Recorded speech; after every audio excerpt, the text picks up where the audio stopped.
What's up guys? Another day, another benta na naman tayo. Bali nandito nga pala si kuya para tignan yung motor natin. Bali kapag wala nga daw issue is kukunin niya na. Kaya chinik niya ng maigi yung ilalim kung may tagas ba yung makina. Ito nga pala yung kasama ni kuya guys. Test drive mo, boss. Wala nga siyang nakitang problema sa makina kaya tinest drive niya naman para malaman niya naman kung may problema sa takbo o sa panggilid. After ilang minuto nga lang ay bumalik na si kuya. Kala ko hindi na siya babalik. Charot. Minsan talaga may mga taong akala mo hindi na babalik pero babalik pa pala. Aray ko. Okay na yan, boss. Ayun ko, na boss. Sayang eh. Ang baba eh.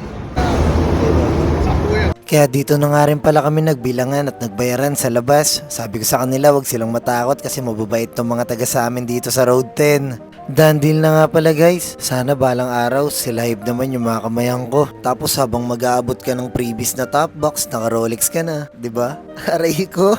Oh, boss, oh. Legit yung mga previous natin dito. Meron yan. Kompleto yan, dalawa. Hindi, nabubukas yan.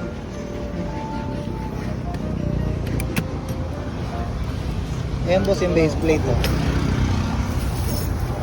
Solid din. Ayos. Dalawa yan. Ayos. Thank you. Sakto yan, boss, pag nag-move it ka. Ayan na, solid na guys. Sige, boss. Ayan, oh. Boss yung dala mong helmet ha. Pulang-pula ka, boss, ah. Move it na move it, ah. Solid na guys. Legit na boss, legit. Legit, boss. Start mo muna, boss. Hawakan ko. Aray ko. Ingat, boss. Boss, oh. Ingat. Thank you.